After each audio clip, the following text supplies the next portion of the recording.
Muito bem, vamos começar agora o estudo da terceira parte da nossa apostila.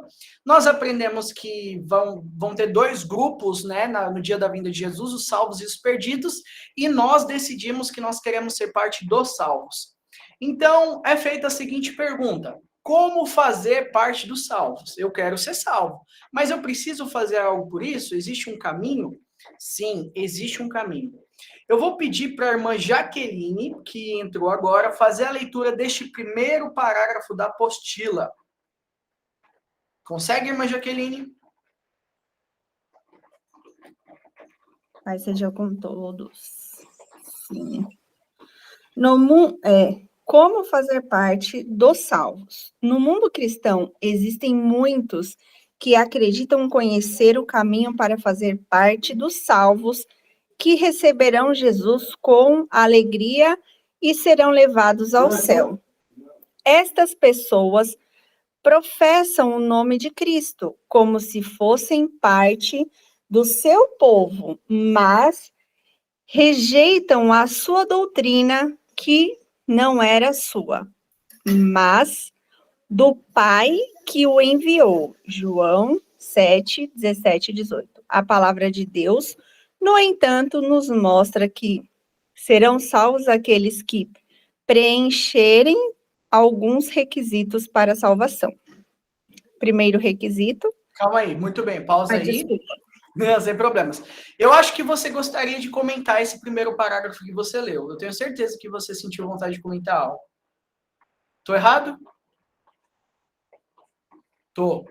Acho que não, né? Não, é porque aqui tá bem explicado, mas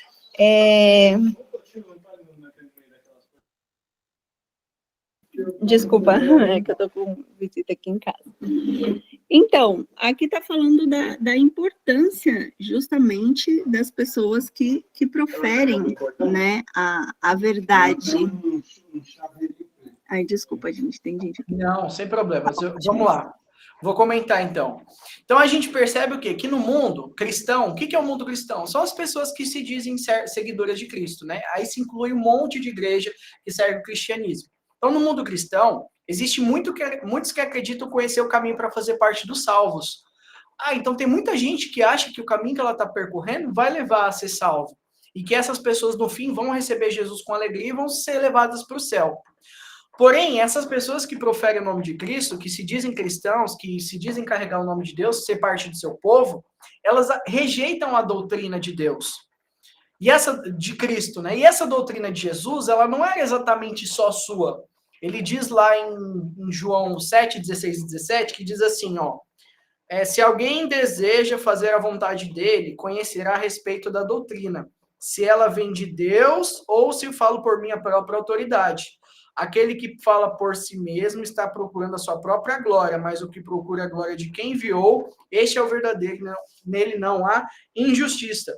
Jesus disse no 16, a minha doutrina não é minha, e sim daquele que me enviou. Então a doutrina que Cristo apresenta não é exatamente dele somente, é do Pai.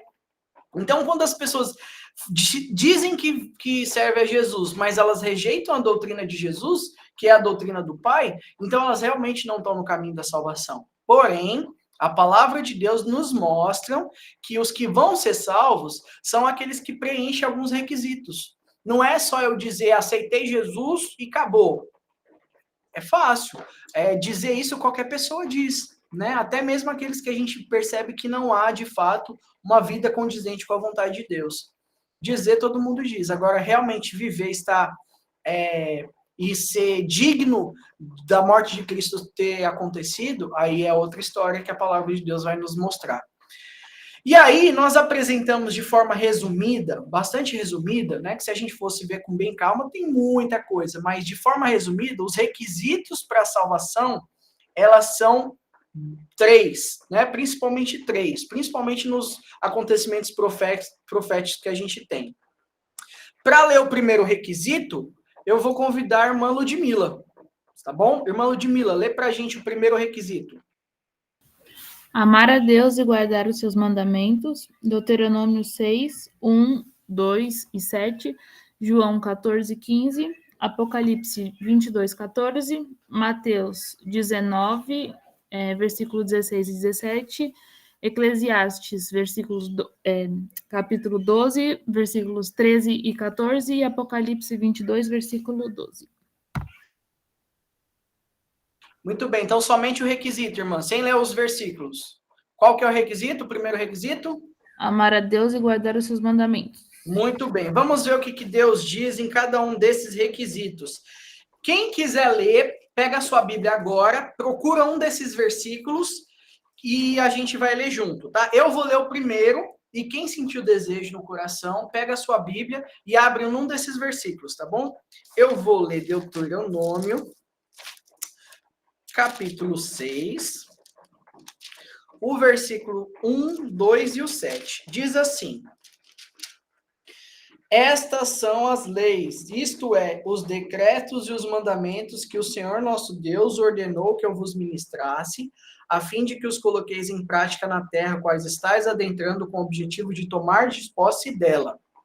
Sendo assim, tu e os teus filhos e os teus netos temerão ao Senhor teu Deus e obedecerão todos os seus estatutos e mandamentos que eu hoje vos ordeno, para que os guardes durante toda a vossa existência, a fim de que os teus dias sejam felizes e se prolonguem na terra.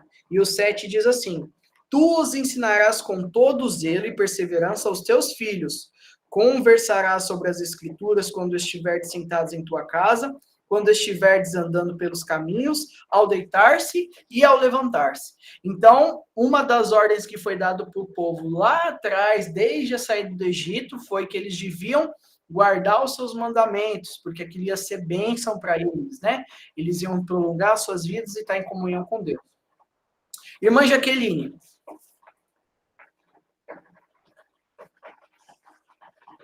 Irmã Jaqueline? Oi, desculpa. Não, eu queria bem frisar esse ponto, Ju. É você que está falando isso? Isso o quê? É você que está citando esses mandamentos? Isso é algo que você tirou da sua mente, da sua cabeça? Não, eu tirei da palavra de Deus. É Deuteronômio 6, 1, 2 a 7 que diz, né? Não, é uma coisa para refletir, porque eu falo como mãe hoje, né?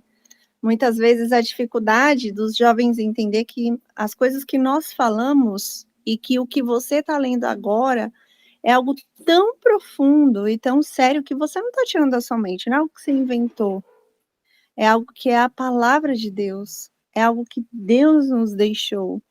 Então, isso é uma autorreflexão a mim mesma, que sou mãe, da importância de eu ensinar os meus filhos e dos filhos escutarem aquilo que os pais querem deixar como preceito, que é a palavra de Deus. Então, só uma reflexão para nos observar a importância disso, porque às vezes a gente, lá vem ela, me encher o saco de novo, encher minha cabeça de coisa, né? E o Júnior está citando algo que Deus não deixou como preceito. Irmã Jaqueline, eu estou estudando a palavra de Deus com uma irmã que pediu batismo e ela está escrevendo tudo o que ela está aprendendo, né? Ela manda escrito para mim, eu achei muito interessante. E ela narra, né, quando ela está lendo os 10 mandamentos, ela fala, poxa, eu nunca aprendi isso dos meus pais, a minha avó não ensinou para minha mãe e a minha mãe não ensinou para mim, mas hoje eu tenho a alegria de poder estar aprendendo e eu vou ensinar para minha filha. E isso eu fiquei muito feliz de saber que ela tem esse desejo, né, e vai cumprir isso que está escrito em Deuteronômio, as leis de Deus sendo ensinadas dos pais para os filhos, né? Isso é muito importante. Alguém abriu um João 14,15 para ler? Irmã Niele, lê pra gente. Se vós me amais, guardai os meus mandamentos. Perfeito. Então, se você ama a Deus, você vai guardar os seus mandamentos. Isso mesmo. A irmã Elaine escolheu Apocalipse 22, 12. Pode ler ou mandar. Não sei como você vai fazer.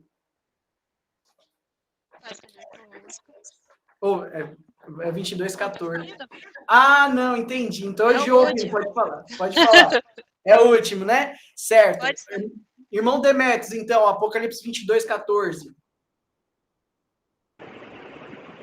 Bem-aventurados aqueles que guardam os seus mandamentos, para que tenham direito à árvore da vida e possam entrar na cidade pela porta. Amém. Então, nós vimos no versículo da Armaniele que guardar os mandamentos é prova de que você ama a Deus. Se verdadeiramente me amares, guardarei os meus mandamentos. E o irmão Demétrios viu aí que quem guardar os mandamentos vai ter direito à salvação, a comer do fruto da árvore da vida, a receber a vida eterna. Certo? Então, nós estamos vendo que guardar os mandamentos de Deus é amar Ele e é um pré-requisito para receber a salvação. Quem ficou com Mateus 19, 16 e 17? Mateus 19, 16 e 17. Ninguém? Então, vou ler. Mateus 19, 16 e 17. Eis que alguém chegou perto de Jesus e consultou o mestre. Mestre, que poderíeis fazer de bom para ganhar a vida eterna? Questionou Jesus. Por que me pergunta a respeito do que é bom? Há somente um que é bom. Se queres entrar na vida eterna, guarda os mandamentos, obedeça os mandamentos. Ao que ele perguntou, quais? E Jesus respondeu, não matarás, não adulterarás, não furtarás, não darás falso testemunho, honra teu pai e tua mãe, amarás o teu próximo como a ti mesmo. Replicou-lhe o jovem, a tudo isso tenho obedecido, o que ainda me falta? Então, próprio Cristo falou que um pré-requisito para ser salvo é, você quer ser salvo? Guarda os mandamentos. E ele citou ali os seis mandamentos da segunda parte da tábua, né? Citou ali para ele, ó, você tem que guardar os mandamentos, certo? Então, é um pré-requisito para a salvação. Alguém escolheu Eclesiastes 12, 13 e 14? Irmã Ludmila. De tudo que se tem ouvido, o fim é: teme a Deus e guarda os seus mandamentos, porque isto é o que é o dever de todo homem. Porque Deus há de trazer o juízo, porque Deus há de trazer a juízo toda obra e até tudo que está encoberto, quer seja bom, quer seja mau. Amém. Então vai ser levantado no juízo. E qual é o nosso dever? Dever de todo homem, se quer ser salvo no juízo, é guardar os mandamentos. E, irmã Elaine, o que diz Apocalipse 22, 12?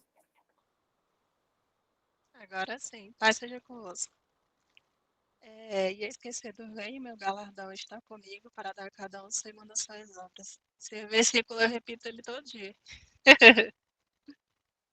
Glória a Deus. Então, quando Jesus vier, e ele vai vir logo, eis que cedo venho, e o meu galardão, ou seja, a minha recompensa, será dada a cada um segundo as suas obras, segundo o que você praticou, não só segundo o que você falou, o professor, mas aquilo que você viveu, aquilo que você fez, aquilo que você praticou. Então, nós entendemos que guardar as leis de Deus é uma consequência de você amar Ele, e que amar a Deus e obedecer aos seus mandamentos é um pré-requisito para a salvação. Mas nós não temos só esse primeiro requisito. Nós temos um segundo requisito. E esse requisito vai ser lido pela irmã Maíra. Não precisa ler os versículos. Só leia o segundo requisito. Qual é o segundo requisito, irmã Maíra? Está aí na tela.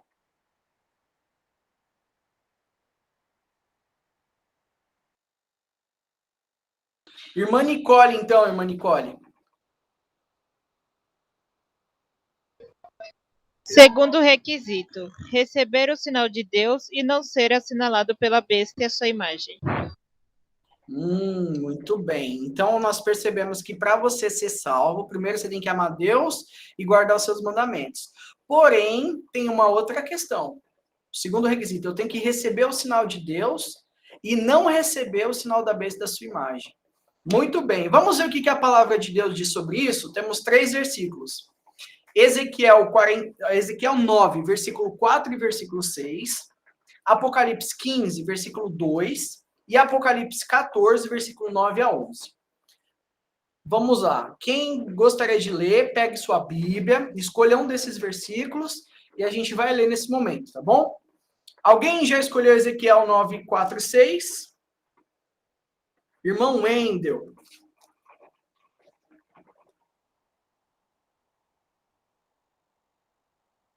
Pode ler? Pode, fica à vontade.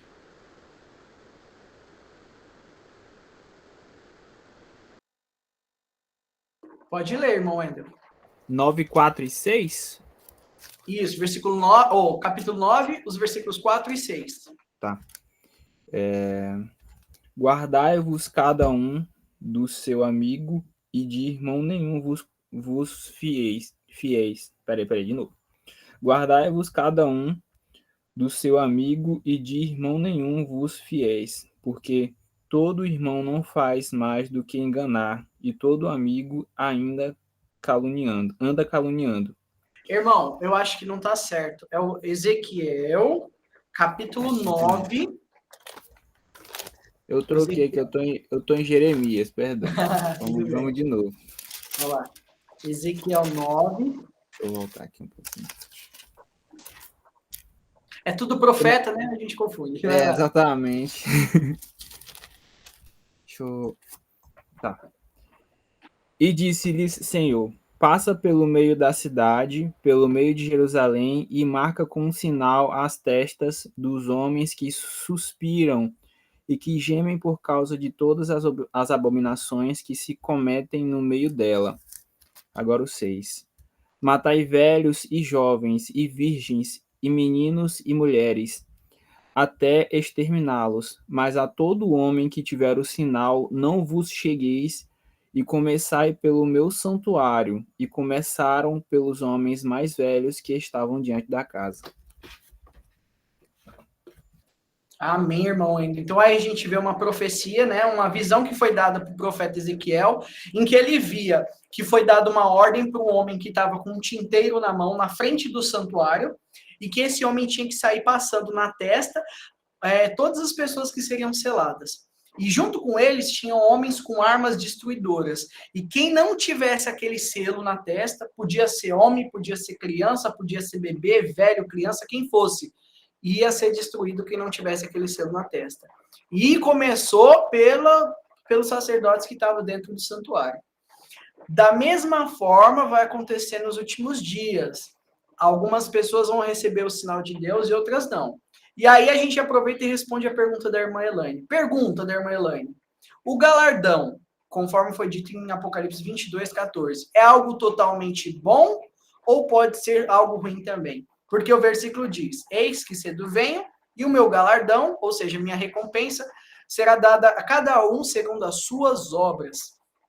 O legal que Eclesiastes, onde a irmã Ludmila leu, fala que vamos ser levados a juízo, quer as nossas ações tenham sido boas ou quer as nossas ações tenham sido ruins. Quem participou dos estudos preparatórios ao longo do ano, aprendeu que quem recebeu o sinal de Deus vai ter consequências boas. E quem recebeu o sinal da besta vai ter consequências ruins.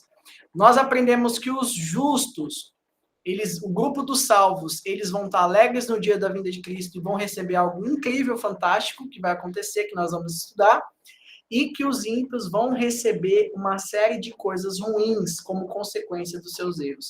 Então, a resposta para a pergunta da irmã Elaine, o galardão é algo totalmente bom? Não. Existe o galardão, a recompensa boa, existe o galardão e a recompensa ruim. Então, pode ser ruim também? Pode. Vai depender, né? Tem a recompensa boa e tem a recompensa ruim. E o que diz Apocalipse? Pode falar, fica à vontade. Só pegando o gancho aí, é porque eu já ouvi um hino que falava assim, que ia para o céu, a pessoa ia para o céu e ia receber o galardão.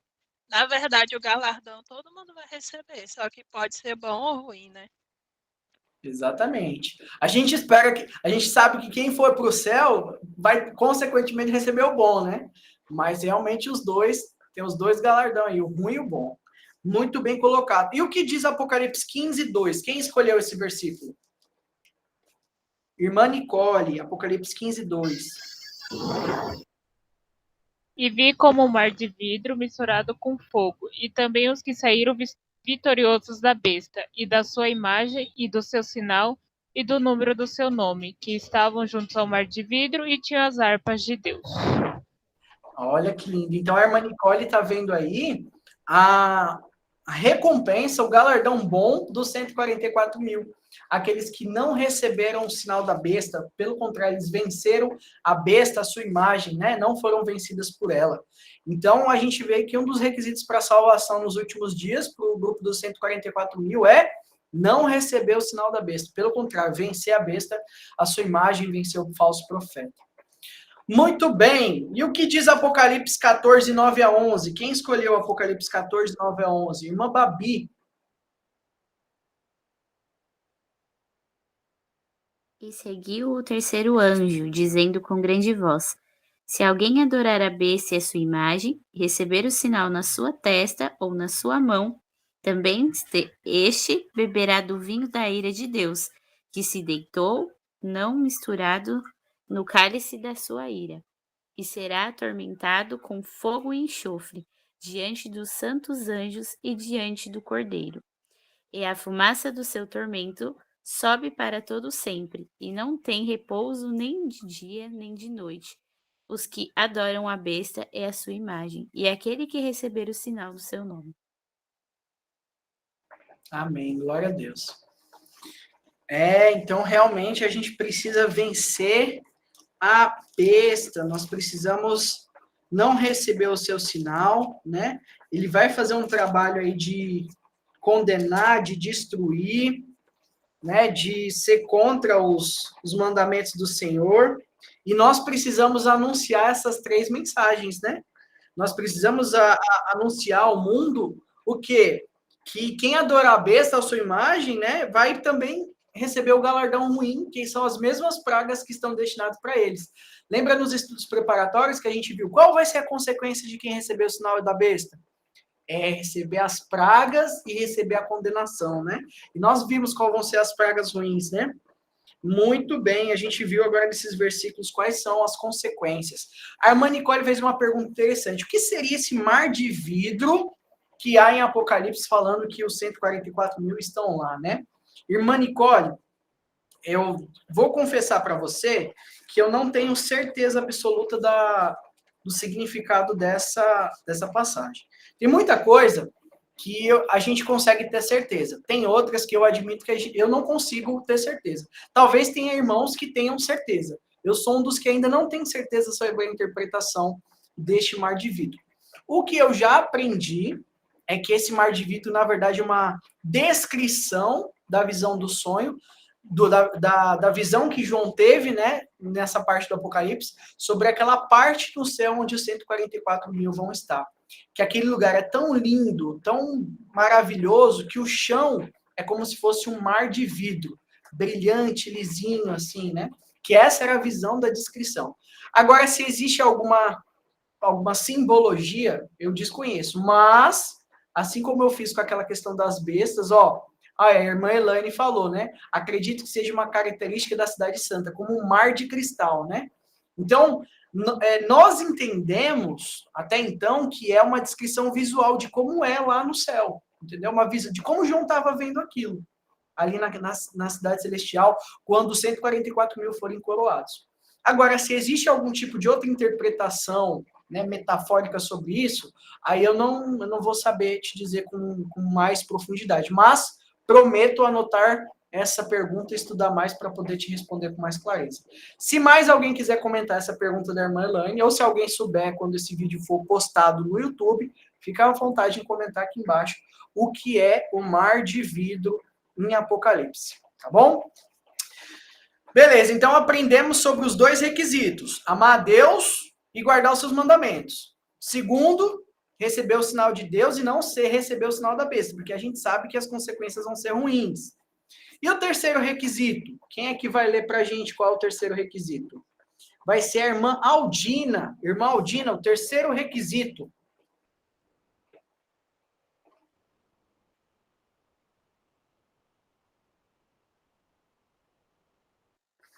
Então vai ser o irmão Wendel. Irmão Wendel, qual vai ser o terceiro requisito? Ser selado pelo Espírito Santo, o Espírito da Verdade. Muito bem. Então, o que vai acontecer? Aqueles que amam a Deus, guardam seus mandamentos, vão passar por um assinalamento, recebendo o sinal de Deus, E aqueles que rejeitam a Deus e os seus mandamentos vão passar por um assinalamento, mas recebendo o sinal da besta da sua imagem.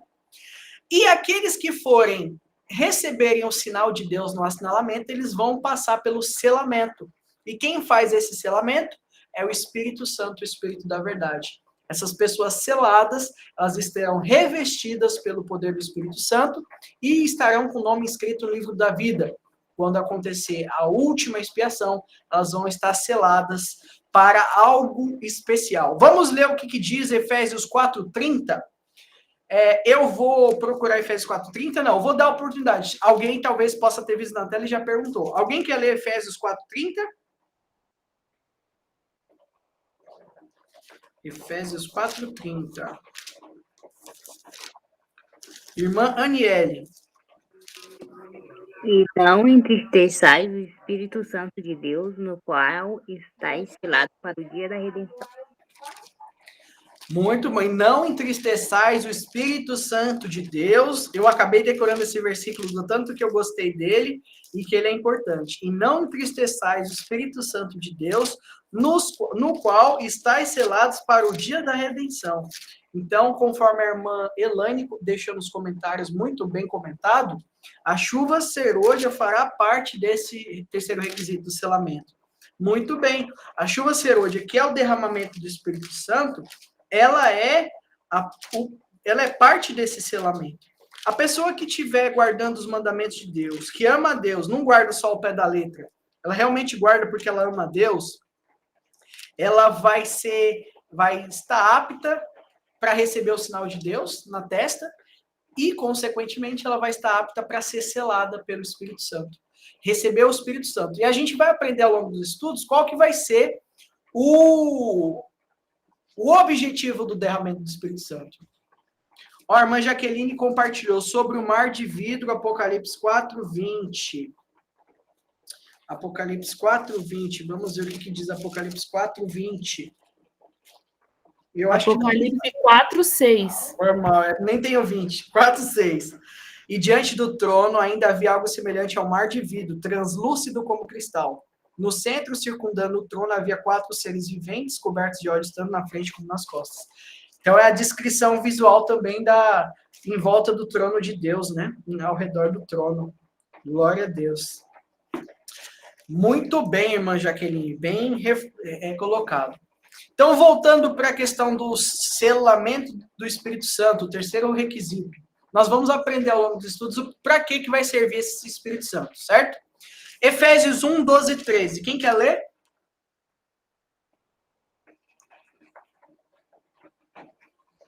Efésios 1:12-13 diz assim: com o objetivo que nós, os primeiros...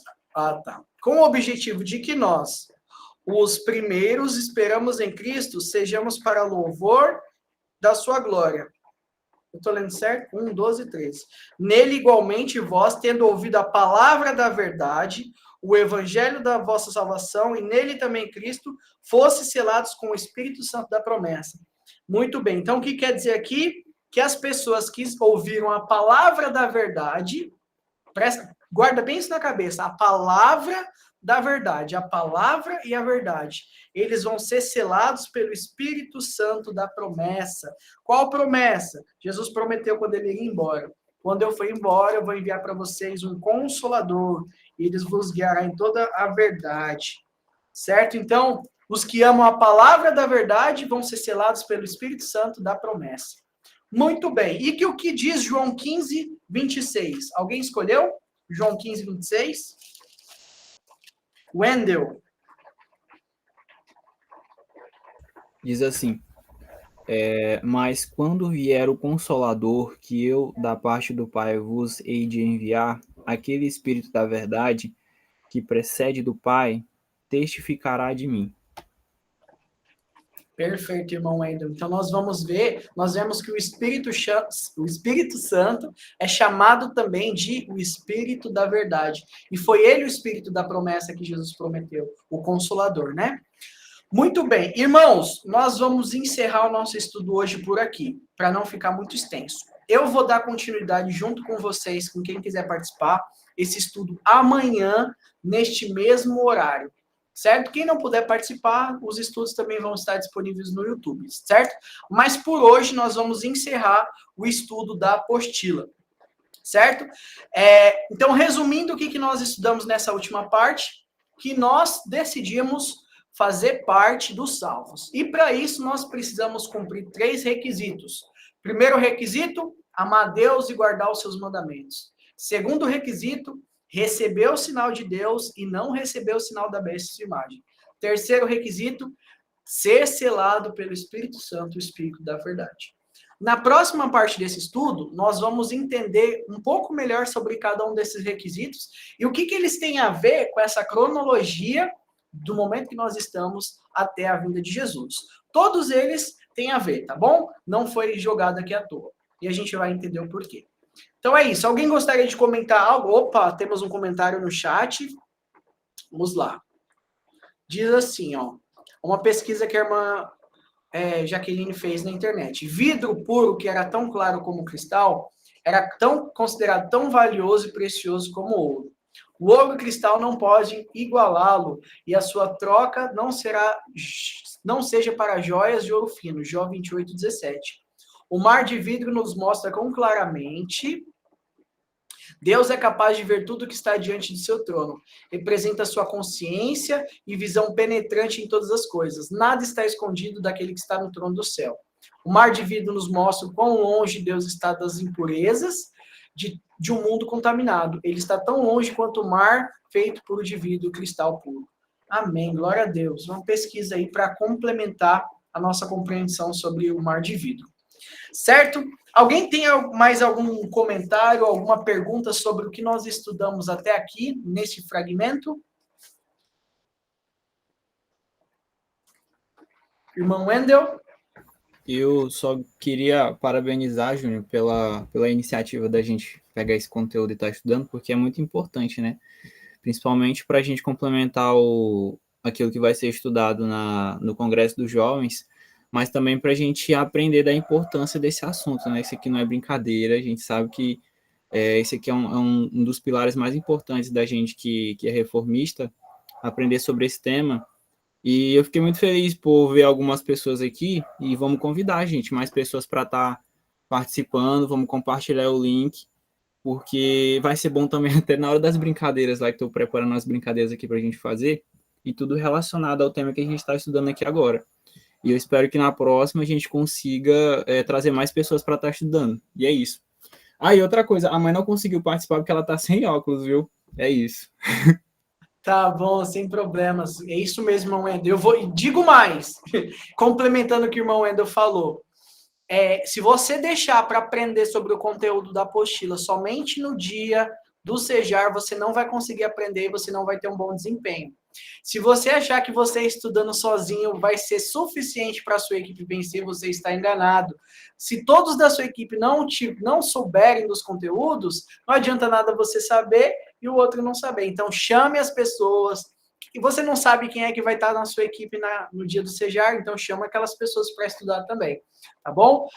Irmã Elaine, tem uma pergunta que vai ficar para a próxima live, porque elas são diferentes. Mas eu queria que você deixasse a pergunta aqui, para eu me preparar para responder e para os demais também se prepararem para estudar, né, levantar esse tema quando for abordado. O que você acha de já perguntar ela agora? Muito bem, ela vai organizar. Enquanto isso, vou contar uma novidade para vocês. Eu criei um grupo e eu vou mandar o link, que vai ser o grupo ótima dica do irmão Wendel. Imprima sua apostila, anote e grife para fixar. Muito bem. Estude Efésios 6. Estude os versículos que a irmã Aline está mandando no grupo do CEJAR. Vão ser importantes para as atividades e brincadeiras, certo? Eu criei um grupo e eu vou mandar o link lá no grupo do CEJAR, que vai ser um grupo só para estudo da apostila. Lá não vai ser para a gente fazer mais nada. Lá só vai poder mandar áudio, pergunta, texto só referente ao conteúdo da apostila que a gente está estudando. Certo?